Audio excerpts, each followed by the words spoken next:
Good afternoon. It is a beautiful November day, and we want to welcome you to Native Plants at Noon. It's a little windy out there, but it's sunny and just absolutely gorgeous. So we're so glad you took some time in here to join us for Native Plants at Noon. My name is Tammy Thompson, and I'm your host, and I'm with Deep Roots KC. This is my favorite day of the month because it's the time I get to spend 30 minutes with Alix and Cydney at the Anita B. Gorman Discovery Center. And I know that you all join for the same reason. I look forward to seeing you each month. And as we enter into next year's Native Plants at Noon, we'd love to know if you have any ideas for topics that you'd be interested in having us cover, maybe something we haven't covered just yet. As we get started, if you have any questions, feel free to drop those in the Q&A tool. That would be very helpful. Or on Facebook, I'll be using the chat to share some information with you. So if you could keep your questions in the Q&A, that'd be great, but we'll be watching the chat as well. Before we do get started, we would love to have just a big shout out and thanks to the Missouri Department of Conservation. The Missouri Department of Conservation, in addition to providing all manner of support to Missourians in hunting and fishing and just all the conservation efforts, their dedication to native plants is just truly unmatched. And the encouragement of folks to plant native plants is their empowerment is second to none. So we are so grateful for their partnership. With that, please welcome Cydney Ross and Alix Daniel at the Anita B. Gorman Discovery Center. Cydney and Alix are Missouri Department of Conservation landscape specialists. And as you know, they are absolute specialists in their field, and they have unmatched enthusiasm and knowledge. So take it away, ladies. Hello. Hi. Welcome, everybody. Welcome. Thank you so much for joining us today. This is Alix. That's Cydney. And today we have some awesome topics we're going to cover, including how to get rid of some invasive species that you may be finding in your yard, as well as some landscape tips and tricks. Yeah. So Tammy's popped our land acknowledgement into the chat, or if you could do that, Tammy, that would be great.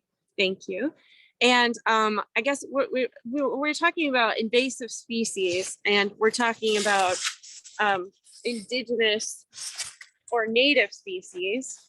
The native species and native plant species have evolved with each other, and with all of our flora and fauna have evolved for thousands and thousands of years together. So when a species like our non-native invasive species that we're going to talk about today come over and start spreading rampantly, there are lots of issues with that. So we're going to talk about two of the most scary, the biggest, the baddest, that we have in the Kansas City area. Not every city has the same non-native invasives, and we're going to have Tammy show for the state of, I think for the Midwest, what the top 25 non-native invasive species. So these species, one of the issues with these species, the first one that we're going to talk about is Wintercreeper. And Wintercreeper is Euonymus fortunii. And that's what, should we flip the camera and show? Yeah, I'm going to pass this over to you, and I'm going to show you a little bit of the Wintercreeper that we see here. Yeah. Okay, there you go.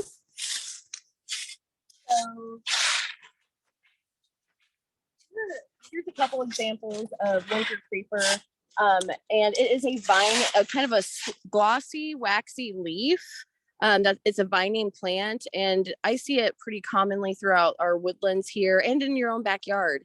It was originally brought over as an ornamental landscape plant, and it escaped cultivation and has invaded our natural areas. It chokes out a lot of native plants and doesn't provide really much of anything for wildlife. It does produce berries, And actually, if you see this growing up on your tree, and Tammy, you can show a photo of the, we have an example of this, but Of aerial winter creeper is Aerial what they winter call it when creeper. it starts to climb a tree, which is yeah, the female winter it creeper. puts on berries. It's Yeah. bad. I mean, it's bad on the ground, and then it's really bad once it becomes aerial because it produces its berries, which have seeds in them, and then it'll continue to spread. And it also damages the trees it climbs on. It really sets in its roots. I am part of Missouri Master Naturalist group of class 2021. Shout out to my colleagues. But we are taking on a task of removing winter creeper and bush honeysuckle from a very special conservation area. And I had cut some of this winter creeper off of a trunk, and the root, I mean, it was so thick, or the stem of it, and we had to treat it. And anyway, it's just bad news. So if you see this in your yard, this is one of the things to get rid of. This big plant, it's starting, if it had a tree to climb, it would. But when it's smaller, You can see it starting. oh, yeah, Tammy, look, that's on. if you want to put our image back on, you can see it starting to climb this telephone pole, and Yeah. we've definitely Even the rescued fence. trees from it here. I know they're doing some work at Shirling Sanctuary right now to get rid of the aerial winter creeper there, which is great. So it starts off on the ground, and as you can see, the smaller ones, they're all attached. And if they're small like this, you can gently pull and kind of find where they're connected. This one's in pretty deep, but I'm sure it's connected to these other ones. So you can pull it. You really want to try to get the base of the root. Let me see if I can find a better one. Yeah, it'll reroot. It'll anywhere it touches ground, it can Yeah. reroot. It's So- nice. Yeah, but if it's just a small amount, it's really easy to pull. I would Yeah. say it's one of the easier non-native invasives to pull So you can by see hand. where the roots come out of the stem there. And again, yeah, any areas that these touch. Yeah, and then Gets right into the ground. yeah, and then Cydney, what do you do if it's too big? Like if it's a huge one that's growing up a tree? Kind of like what I was telling you about removing the winter creeper from this conservation area. What I did was I had to cut away. I even just cut a chunk out of the stem, the really thick stem, and then I very carefully treat the bottom layer with Tordon. And the top layer too. I've heard both ways. I did both top and bottom, but I was told you just need to do the bottom Okay, from Wildlands. But anyway, good so to know. Good to know. yeah, so you really got to make sure that you treat it though if you're cutting it, because it'll just keep coming back. Yeah, and that's the same with our next one too. Yeah.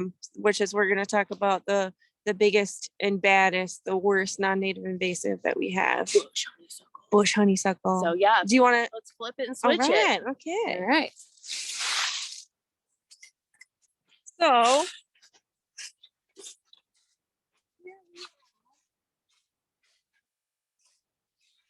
the dreaded bush honeysuckle.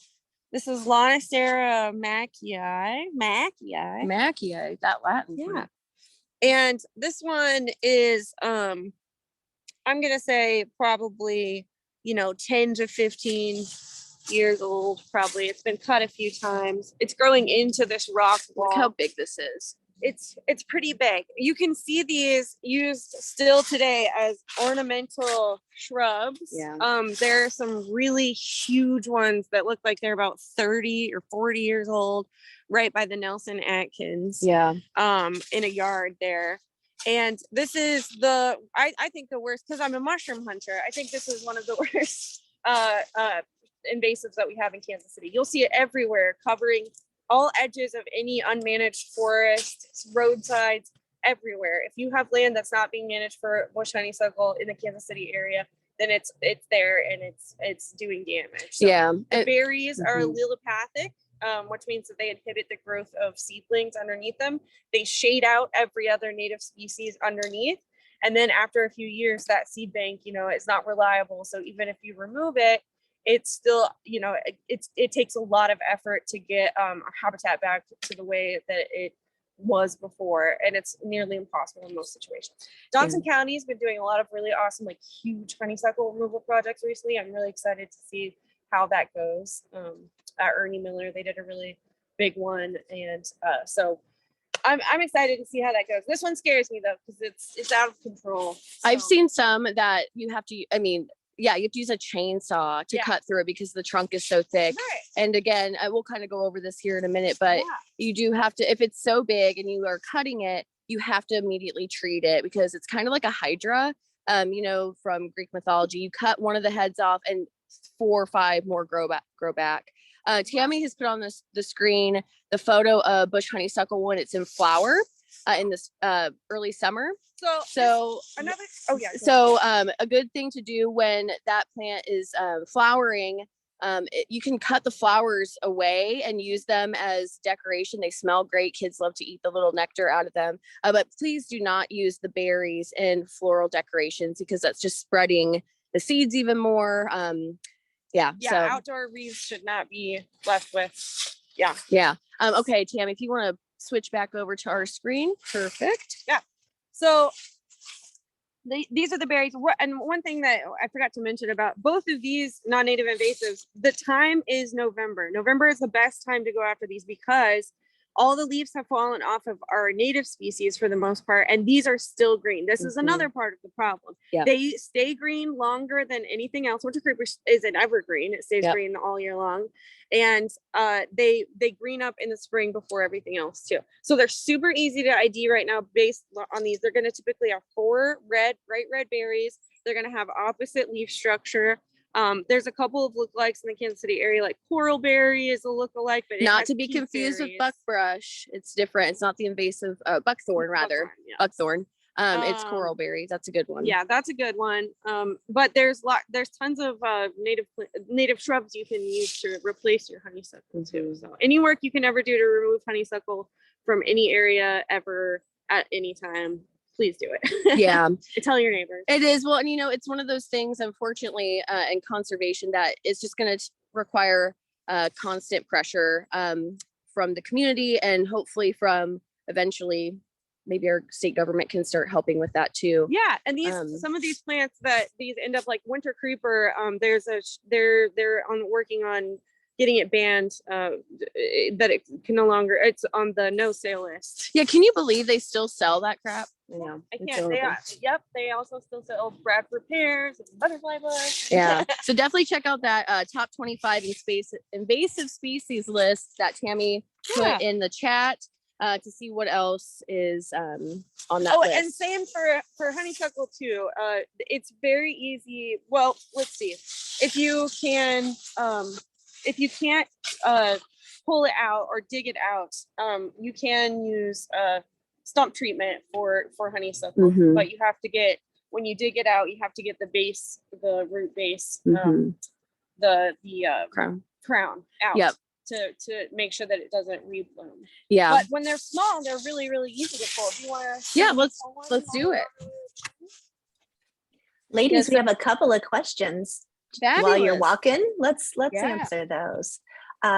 We have from Joe. She asks, can you treat Wintercreeper with Tordon any time of the year?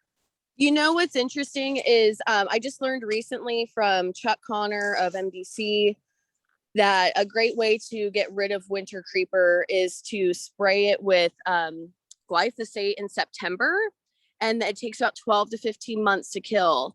That's for like a whole, if it's a huge area where it's like that's the only species right there. Yeah, great question. And we have a question from Toby. Once you pull the Wintercreeper at the roots, can you compost it? No. I probably wouldn't, since it so easily reroots itself. Yeah, unless you have a real good handle on your compost pile. Otherwise, you're just gonna have a nursery for Wintercreeper, I would think. Yeah, I would say it's risky to put. You could burn it. Yeah, for sure. You can use it in wreaths too. There you go. Because they'll dry out. That's actually a really great idea. Let's do that this year. And do you have time for one more question? Yeah. When someone asks, Julie asks, is stump killer like triclopyr effective on the cut stems? I would refer to the chemical manual on your chemical just to make sure that it does treat Wintercreeper and bush honeysuckle. We kind of say that for everything. We want to make sure you all do your research Right. to make sure. Yeah. Just to be clear, triclopyr is what you Tordon is the Like generic name. Glyphosate is Roundup, but what we're talking about is using glyphosate as a stump treatment. But definitely do your research. Yeah. Talk to your local nursery. Make sure that you're making the right choice and using it herbicide. appropriately. We do anything we can to avoid using herbicide, but these are emergency Unfortunately, they are. There's nothing no. else. Yeah. Yeah. Which is a huge Okay. problem. Yeah. So Alix is going to demonstrate pulling out a small honeysuckle. Okay. Perfect. So let's see, we have one. Well, Here, I'll leave this one. So while she's looking for another one, here's a small one that she easily pulled out. You can see she got that whole root system there. And as we mentioned, this time of year is great to remove bush honeysuckle and winter creeper because it's like some of the only things that are green. Okay. Ooh, she's getting this one. This one's a little bigger Is it too than I would much? normally pull, but look at that. Pull it. Oh, check that out. It usually has most of the, as long as you get this crown part out. Yeah, then you're in good shape. And then if you're out in an area where you're pulling a lot of it and you don't want it to re-root or whatever, you don't want it, like you can just put these into brush piles. They're typically not going to re-root. That's actually what we're doing for our honeysuckle removal project is cutting and pulling and laying in piles. Yeah. And treating, of course, the things that we cut. Yeah. But that's a great way to then do you it. have a bonfire material. That's right. I'm working on a project out of school where that's what we're building it up for. That's fabulous. Yeah. Okay, well, so another great thing about this time of year is by leaving some of your plant materials, we are creating habitat and future food for birds. So we're going to talk a little bit about leaving the leaves. Tammy, if you just want to very quickly throw out the leave the leaves sign, and we'll just kind of continue to talk in the meantime. But leaving the leaves, it's a big question and a big battle, especially in our neighborhoods, because you don't want your neighbors to think you're lazy, or even worse, to get cited by the city for having your plant materials out. But so there are some ways that we like to go about doing it. And I think in general with native plants, native landscaping, and your garden in general, it's all about being intentional and showing that intention is there.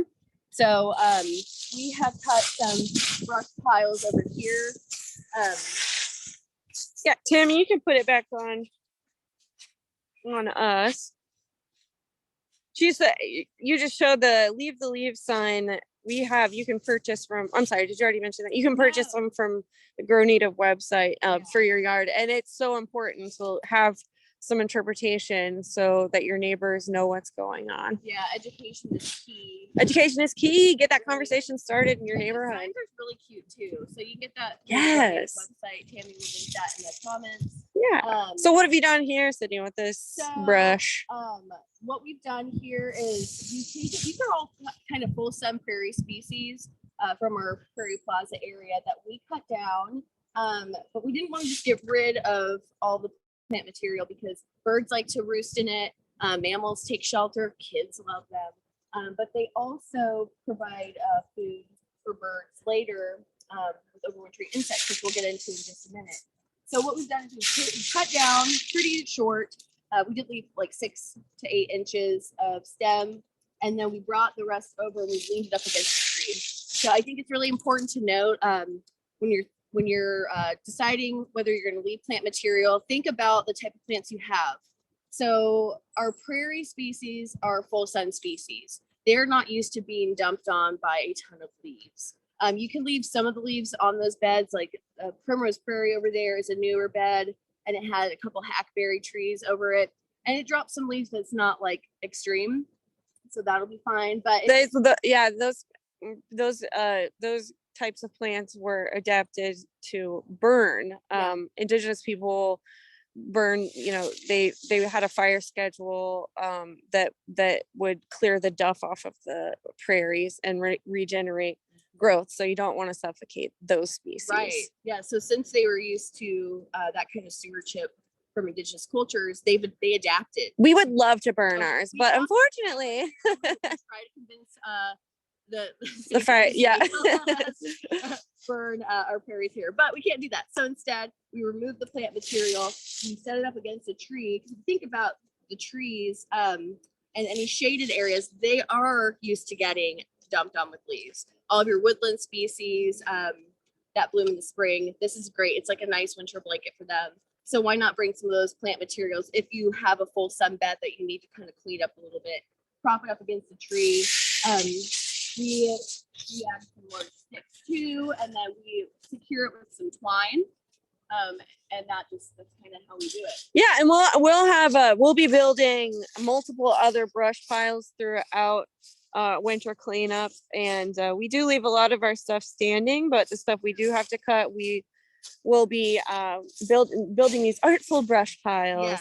Yes. And so we'll have some of those to show on the next episode. Yes, so tune in for that. But we've just started with our winter cutting recently because we like to leave the leaves. That's and right. Here's why. Well, and before we jump into that real quick, something that we try to do, it's different because we're in a public landscape, so there are certain aesthetic requirements here. It's just what it is. But we do love to encourage folks to leave up whatever plant material they can till the end of April. That way, any overwintering insects have a chance to hatch and emerge once the freezing temperatures stop. But again, yeah, when it warms up in April, yeah, for sure. If you can't do that, then this is a great option too. And some of the things that you can find not only in your stems, but in your leaf piles, you might not suspect. Here is a Polyphemus Cocoon that we found nearby here. This looks like, I mean, it looks like a leaf. It really does. Actually, you holding it, it looks like a milkweed pod, kind of. Okay, can you see where that is? Let's see. I lost it. Where did it go? It blends in. So you don't realize, but by raking up and mulching your leaves, the lawnmower actually kills all these insects. So you've got moths, you've got bumblebees that are overwintering, like the queen bees anyway. There's so much, just so much life in here. I saw one of our friends dump a bag of leaves for his chickens, and they had a great time feasting on the insects. But we also have our wild songbirds that need this. So in addition to the Polyphemus Cocoon, which is a really cool moth if you haven't seen it yet, we're going to talk a little bit about galls. So we are obsessed with galls right now. Every time we go hiking, we find always a new and interesting one. And here are just a couple examples.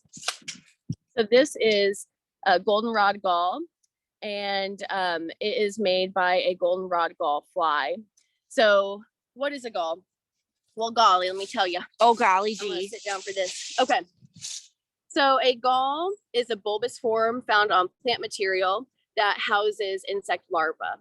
And we have wasps and moths and flies that inject a plant hormone into the stem of the plant, and it reacts, and it doesn't hurt the plant. A lot of people think these are really unsightly and kind of gross things, but they're really important. They have co-evolved, insects have co-evolved with our native flora to do this for thousands and thousands of years. Yeah, so the fun game, this is a fun game because galls are really they vary so much. And the game you play is, what is your host plant? So what's this on, Cydney? What this actually, okay, this is pretty funny. This is the ragweed one, right? Yeah, it's giant ragweed. Yeah. But you can see where a bird pecked in and pulled out the insect from this gall. Yeah. But they form on stems of plants. Who eats them? Who eats them? Oh my gosh. Okay. How many of you like birds? How many of you like Downy Woodpeckers? Because I'll just speak for myself. I love them. I think they're the cutest little birds. Top 10 cutest bird in Kansas City. Top 10. Hands down. So Downy Woodpeckers are one of many species of songbirds, including black-capped chickadees that will find these galls, latch onto the stem, and then peck their way into it. And this is a really critical food source, not only during the springtime, but in winter when the weather's super harsh. This is a high protein, high fat snack for them. Yeah. So that it's really important. So that's what you're throwing away when you throw away your stems. Yeah. I almost lost this Polyphemus. I know, we've almost lost it. There's another gall I want to show you all real quick. Oaks, as you all know, we've been obsessed with oaks lately because of Doug Tallamy and the ball one. Oh man, yeah, that's what. There's so many different types of galls. In fact, Tammy, if you want to throw up on the screen, I don't know if you already have, but there's a really cute tiny wasp. Yes. It is. They refer to these like they're not microscopic, but they're pretty darn small wasps as fairy wasps. And this one that we have on the screen is a Cinnabid Wasp. Did I say that right? Because I don't know. We're always catching me off guard. But so we were talking about how these insects create this form. So they have an ovipositor, which looks like a stinger, but really it's just to lay eggs and things. So that is how it injects the hormone and the egg into the plant material, which creates a little house for it. It's kind of cool. Yeah. Tammy, do you have any questions? We're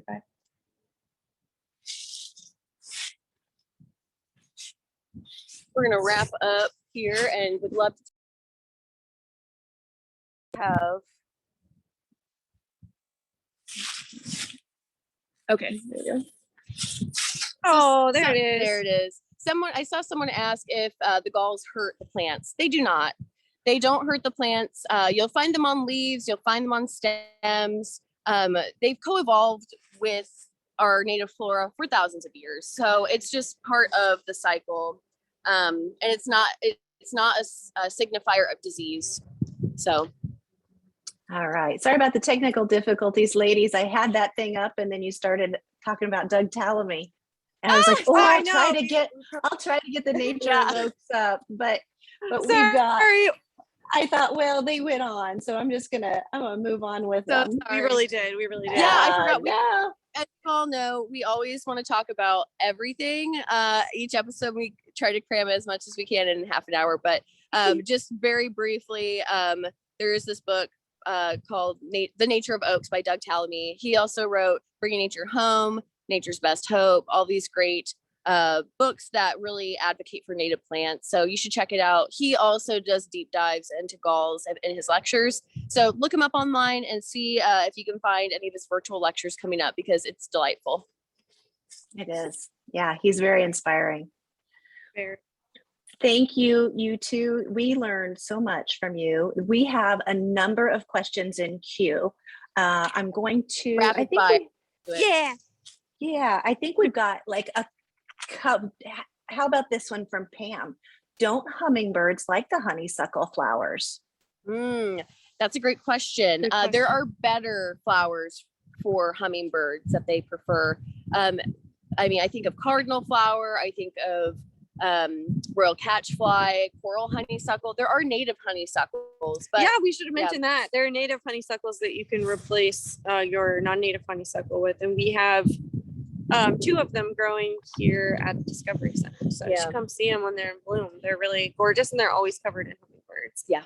It's always a good time. But to speak on that, the hummingbirds, the issue with, I'll just be general about this. The issue with birds feeding on the honeysuckle, whether it's berries or flowers. Yeah, I've heard it compared to like drinking a Diet Coke. It's or empty calories. Yeah, empty calories. It's not the right type of nutrition that they're adapted to consume. Yeah, and so that becomes a problem. And you can read all kinds of studies about how honeysuckle berries specifically have genetically changed birds, their colors, how they I don't think I knew that. That's wild. Yeah, it's wild. Wow. Yeah, not good. Great question though. Yeah, that's a really good question.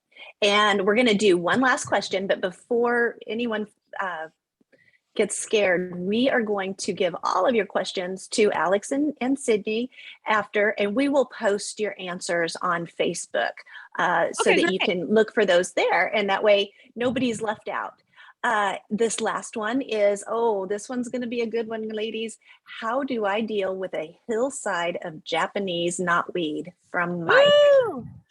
Oh my God. Oh, Japanese knotweed is one of my favorites because it's really easy to pull. But we do not have to deal with it very much here, which is nice. Yeah. We have we have a little bit of it, but really not much. So like, thankfully, I mean, I'm going to be honest about it. We don't personally do a lot of large scale removal of invasives here because we work on it all week. Yeah. We are all year, every year. All year, every day. And so we don't have these huge projects. So I personally have not worked on Japanese I would knotweed suggest though, on a large scale. Since you're saying it's easier to pull, I mean, I don't know how large the landscape you're talking about, but if and you how get, steep of a hill. I know, no doubt. There's a lot of variables there, but if you can get a crew together, maybe once we've recently had rain, if you're going to pull it, do it after a rain when the soil is softer. Yeah, that's probably not the best answer or the answer you would hope for. But yeah. But Japanese knotweed is on the Grow Native list, and if you go to their website, they have more specific information about how to deal with each of those. Thankfully, it's just not one we have had to deal with yet. Yeah, which is great. Yeah, that is good news. That is. Well, thank you two. I would encourage anyone to go out to the Anita B. Gorman Discovery Center anytime. I was out there last night, and there's so many nice sounds right now, and the colors are amazing. Things are starting to go to sleep, but it is absolutely phenomenal. And just hearing the little squirrels. We have at least 20 species of forbs still in bloom. And witch hazels, I know it feels like second spring. Witch hazel's blooming right now too, which is really special. Yeah, but stop by and visit with us. Say hi if you come down. Yeah, we would. I'm sure many people will. So with that, if you want to know about events going on at the Anita B. Gorman Conservation Center or any of the Missouri Department of Conservation locations, you can find those events at mdc.mo.gov and look for the events in the events section. I'm going to share an exciting webinar. Thanks, Cydney and Alix. You guys have just rocked it yet again. So we will see you. And I'm going to share. As we close, we want to tell you guys about a webinar that's coming up, and I think it's going to hit close to home. Pollinator Friendly Neighborhoods is going to air on December 1st at 6:30 p.m. And basically what the webinar is about is how to encourage your city, maybe your homeowners association, to allow pollinator plants, native plants in the landscape. So we're going to work with Mid-America Regional Council, Gould Evans, a landscape architecture firm, and native plant advocates so that we can help folks understand how to influence our elected officials, maybe our homeowners associations, and change some of the rules surrounding native plants and maybe some height requirements, things like that. So go to the Deep Roots website and register for that webinar. We'd love to have you join us. And if you have missed an episode, we recommend going to deeproots.org to catch up on any of those episodes. And if you, while you're there, we would be so grateful if you would consider making a donation as well. Have a wonderful day, and we will see you back here for Native Plants at Noon on December 16th for the next one. Thank you.